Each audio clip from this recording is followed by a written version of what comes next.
देखिए, चुनाव परिणाम अब क्रमशः उस दिशा की तरफ बढ़ रहे हैं जहां स्थिति अंतिम निर्णयात्मक तस्वीर को दिखाती जा रही है। और तस्वीर ये उभर के सामने आ रही है कि मध्य प्रदेश, राजस्थान और छत्तीसगढ़ में भारतीय जनता पार्टी मोदी जी के नेतृत्व में शानदार विजय की तरफ आगे बढ़ रही है। मध्य प्रदेश में हो सकता है कि हम कीर्तिमान या प्रचंड बहुमत बनाने की स्थिति में आ जाएं, तो मैं कह सकता हूं, now this shows that the politics of the country is becoming modified, MODIFIED। क्यों?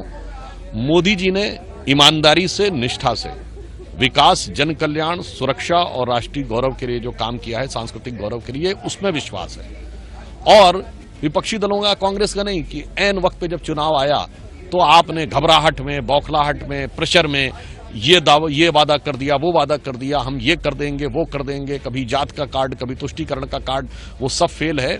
मेरा मानना है अब ये स्पष्ट हो गया है कि इस देश में गारंटी एक ही है, मोदी की गारंटी, और बाकी सब ढपोर शंख है। सर, इलेक्शन कमीशन का ट्रेंड जो आ रहे हैं उसमें 3-1 से होता हुआ दिख रहा है। मैं वही कह रहा हूं, अंतिम परिणाम आने दीजिए। हम निर्णायक, प्रभावी जनादेश प्राप्त करने वाले हैं, प्रचंड बहुमत इन तीनों राज्यों में, और प्रभावी स्थिति हमारी इस बार उपस्थिति दर्ज होगी तेलंगाना में। तेलंगाना में क्या कमी रहेगी?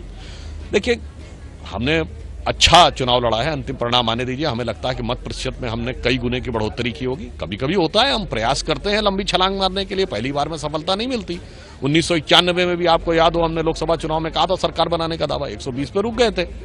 अगली बार हम 160 पे आए, फिर बहुमत में हमारा गठबंधन आया, मोदी जी के नेतृत्व में स्पष्ट बहुमत है हमारा।